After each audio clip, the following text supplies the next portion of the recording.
The wind howled outside the glass-paneled walls of my father's lakeside villa in Vermont, but it was nothing compared to the storm brewing in that dining room. "Congratulations, Ryan," my father said, sliding a heavy envelope across the table to my younger brother. "You've earned it." The deed to the villa, the company, the offshore accounts, it was all his. I sat silently across the oak table, 34 years old and suddenly feeling 10. My palms were cold, pressed against my slacks as I struggled to keep composed. Ryan avoided my gaze. His lips were tight, eyes low. My stepmother fidgeted with her necklace, eyes glued to the floor. Then my father turned to me. "And you, Ava," he sneered, "you've always been a dreamer. Weak, too compassionate to survive in the real world." My stomach dropped. There were 4 others in the room. Him, Ryan, my stepmother, and the attorney. But somehow I felt utterly alone. He pushed a stack of papers to the man in the suit. "Let's get this signed." "Dad," I croaked, "please don't." He rolled his eyes. "Spare me, Ava. You chose to leave. You wanted to. Find purpose, remember?" He raised his fingers in mocking air quotes. "You walked away from this family to work in some clinic overseas, and for what? No money, no title, just wasted time. You never asked why I left," I whispered. "You never cared. And I still don't," he snapped. "Because Ryan was here. Ryan showed loyalty." "He showed you what you wanted to see," I said quietly, "but he lied to you." My father laughed bitterly. "That's jealousy talking." The attorney, a gray-haired man named Mr. Whitman, shifted awkwardly. His fingers tightened around the folder. "Actually," he said, clearing his throat, "before anyone signs, there's something you should hear." My father frowned. "What is it?" Mr. Whitman looked him straight in the eye. "There's a sealed amendment to the will, added 6 years ago at the request of your late mother." My heart jumped. My grandmother, the only one who ever truly saw me, the only one who used to say, "I had more strength in my silence than most people had in their loudest moments." "What amendment?" my father snapped, irritation rising. Mr. Whitman calmly opened the leather folder and withdrew a yellow document. "This was filed during your mother's final appointment with the notary. Her instructions were clear. It was to remain sealed unless you ever attempted to disinherit Ava." Hey, my father's face twitched. "That's ridiculous. She had no such authority." "She did," Mr. Whitman replied, his tone firmer now. "She retained 51% ownership in Harborcrest Holdings until the day she passed, and you never challenged it. Legally, she had every right." Ryan shifted in his seat. My stepmother froze, hand still resting on the diamond pendant she always wore when she needed to feel powerful. Mr. Whitman turned to me. "Ms. Ava, would you like to read it, or shall I?" I didn't move. My eyes stayed locked on the envelope in Ryan's hand, the one that held everything my father believed he controlled. "Read it," I said softly.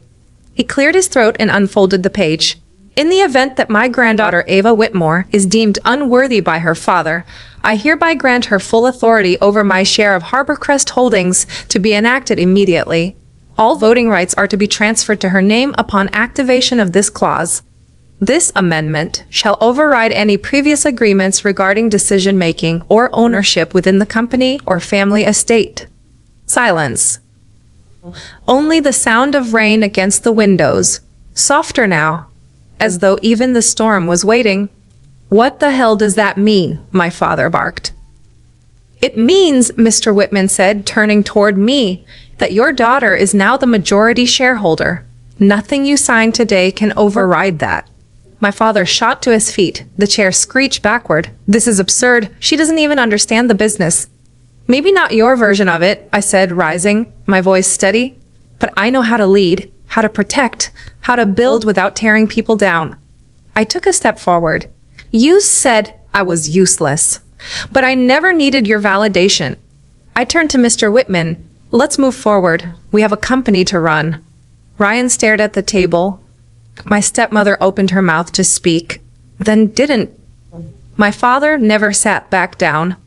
If you felt that moment shift the power back where it truly belonged, Don't forget to subscribe to the channel, because what happens next will leave even her father speechless. But he didn't say a word. He just stood there, silent, rigid, as the world he thought he controlled shifted beneath him. The room was thick with a stillness that screamed louder than any argument ever could. My father remained upright, lips a hard line, his jaw clenched so tight I could see the tension pulsing in his temple. His knuckles were white around the edge of the chair he'd shoved back. And for the first time in my life, I saw something I'd never seen in his eyes. Fear. Not the kind that lashes out, but the kind that sinks in. A quiet, soul-deep fear of losing something he never thought he'd have to fight for. "Please, sit," I said gently. I didn't say it to shame him. I wasn't here for revenge. I only ever wanted what had been withheld from me for decades, dignity. Still, he didn't move. Instead, Ryan finally spoke. "Wait, this isn't right." She laughed. He looked around the room, searching for support. She wanted no part in the business. She ran off to help people or something. "I built homes for women escaping abuse. I funded transitional housing for veterans," I said evenly. "I didn't run away. I ran towards something that mattered." He scoffed. "That's nice and all, but you don't know how to run Harborcross." "I know enough," I said, locking eyes with him, "to know you've been skimming funds through a shell corporation registered under your college roommate's name." Ryan paled. My stepmother gasped. "Ava, stop! This is family!" "Was it family?" I asked, my voice breaking. "When you sat by as he called me a failure, when he handed everything to Ryan without acknowledging the sacrifices I made for all of you? You were never built for this world," she whispered. "No," I nodded. "You all made that clear." But Grandma thought differently. Mr. Whitman cleared his throat. "Miss Ava, your grandmother didn't just leave you shares. She left something else, meant to be given only after this moment." He opened his briefcase and retrieved a small weathered box. Inside was her old gold-plated compass. Beneath it, a folded letter with my name in her delicate script. My fingers trembled as I opened it. "My dearest Ava, if you're reading this, it means your father has done exactly what I feared. Don't hate him. He's a product of a world that told him power is loud. You were never weak. You were the quiet strength that held us together. This compass is yours now, because no matter what path you take, I trust you to lead." Tears threatened, but I blinked them back. I turned to Mr. Whitman. "Let's proceed." As I signed the acknowledgement of my controlling stake, my father finally spoke. "You think this makes you powerful?" he said, voice low. "You think she gave you this out of love? She did it to spite me." I looked at him, really looked, for once, not as a daughter seeking approval, but as a woman who saw the truth. "No," I replied. "She did it because she believed in me, and she knew I'd use this power to build, not break."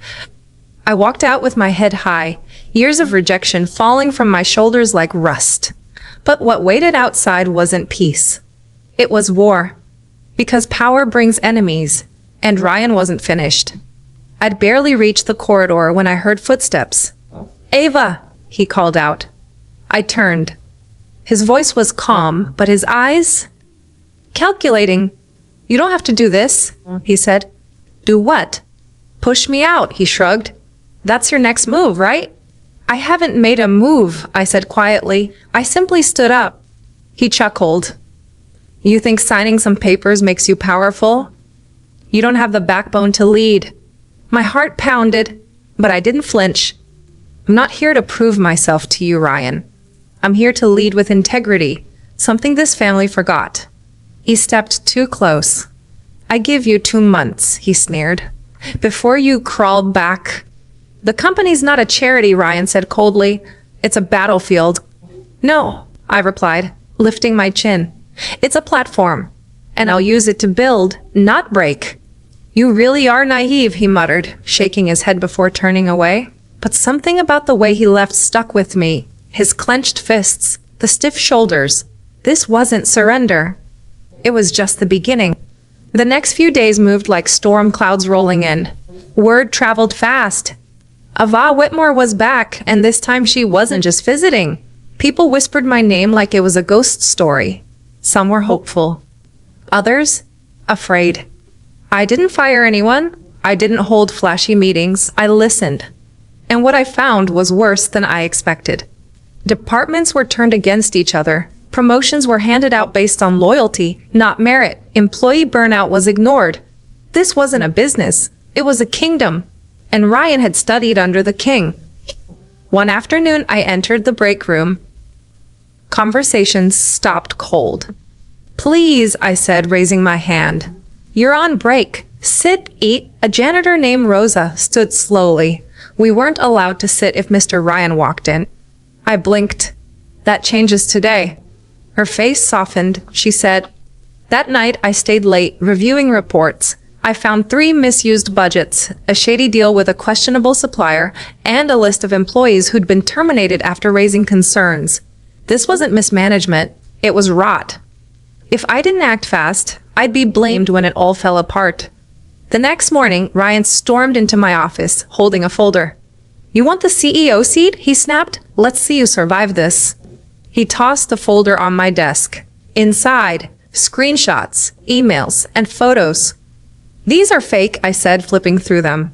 "Can you prove it?" he smirked. "You really want to destroy me?"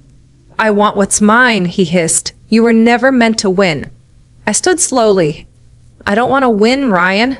I want to fix what you broke." "I see power," he sneered. "You see weakness."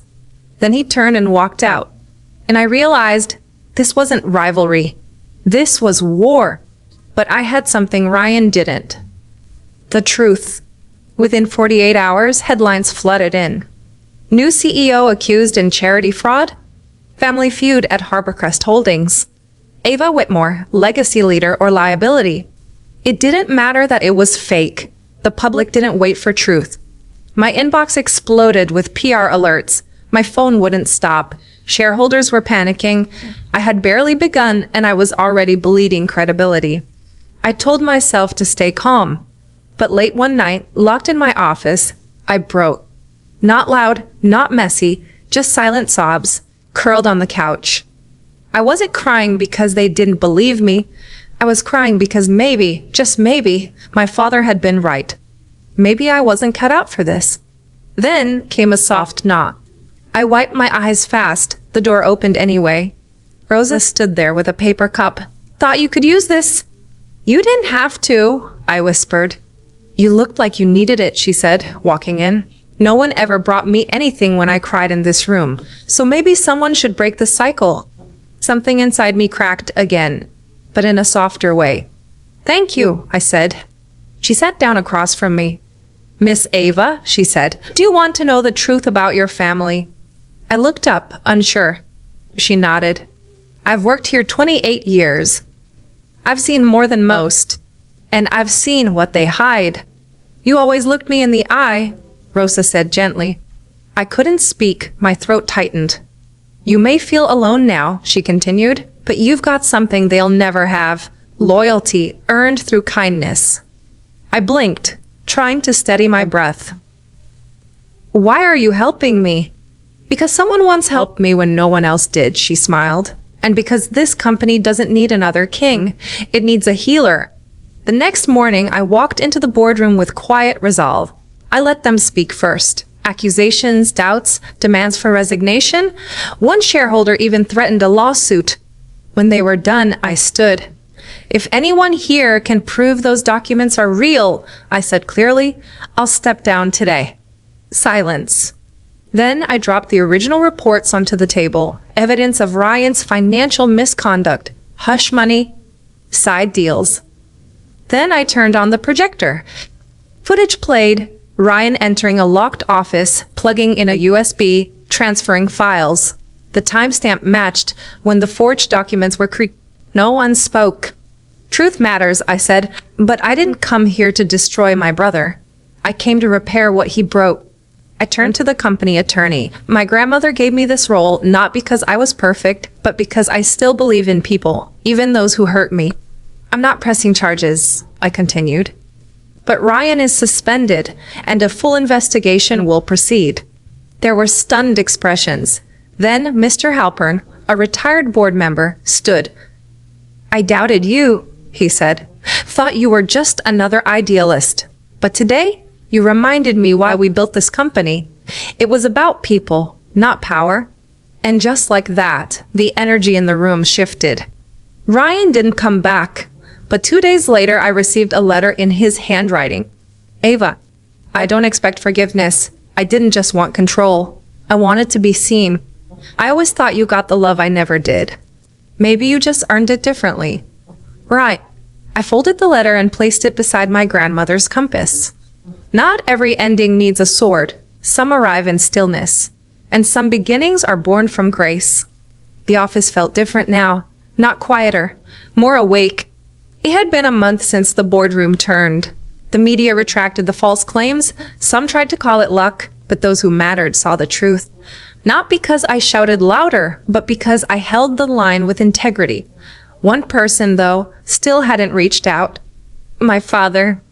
No messages, no lawyers, nothing. I assumed he'd vanished to lick his wounds and blame the world. Until one Sunday morning I walked into my office, and there he was. Sitting across from my desk, hands folded, eyes dull. I had to see it, he said. See what? That you didn't burn it down. I said nothing. He looked older, tired, for once not like a man in control, but like one who'd lost something that mattered. You were right, he said softly. About me, about Ryan, about how this place stopped being about people. I studied him, unsure if I could believe it yet. Why now? I asked. He pulled something from his coat. A photo. Me and Grandma. I was 12, covered in paint. She was laughing. She said you changed this family, he whispered. I just didn't want to believe it. If I did, I said gently, it's because she believed in me. He nodded. I came to say something I should have said long ago. He met my eyes. I'm sorry, Ava, for everything. Part of me wanted to say it was too late. But healing doesn't start with blame. It starts when someone finally breaks the cycle. So I nodded. Thank you. I just needed to say it before I ran out of time, my father said. Then don't, I replied gently. Fix what you can. It's not too late. He didn't respond, just gave me one last quiet look before slipping out the door. 2 weeks later, Rosa stepped into my office with a folder. What's this? I asked. A list of every employee your father let go for speaking up, she said softly. Figured you'd want to see it. I opened the file, read every name, and then we sent out letters, each one an invitation to return, no questions asked, not because I needed redemption, but because legacy isn't built on bloodlines. It's built on how you make people feel when you leave the room. Months passed. The company didn't look flashier, it looked warmer. Ryan never returned, but we met once for coffee. No apologies, no digging up the past. Just two siblings trying to understand each other. Maybe that was enough. My father kept his distance, but one day I received a receipt, a 7-figure donation made in my name to the women's shelter where I once worked. No note, no signature, just his quiet way of saying he was trying. And that was enough.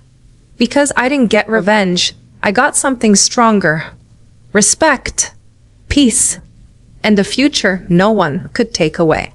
Now, when I walk into that boardroom, I don't hear whispers. I hear footsteps of people who believe in me, all because one day someone said I was nothing, and I proved them wrong without becoming them. If my story moves something in you, drop a comment below. Tell me what part hit hardest. Tell me what you would have done. I read every word because connection is what this journey has always been about. And if you're facing your own version of being underestimated, know this. You don't have to shout to be heard. You just have to stand steady in your truth. Subscribe to the channel if you believe in healing through strength and strength through kindness. Because sometimes the quietest ones carry the loudest legacies. And we need more of that in this world.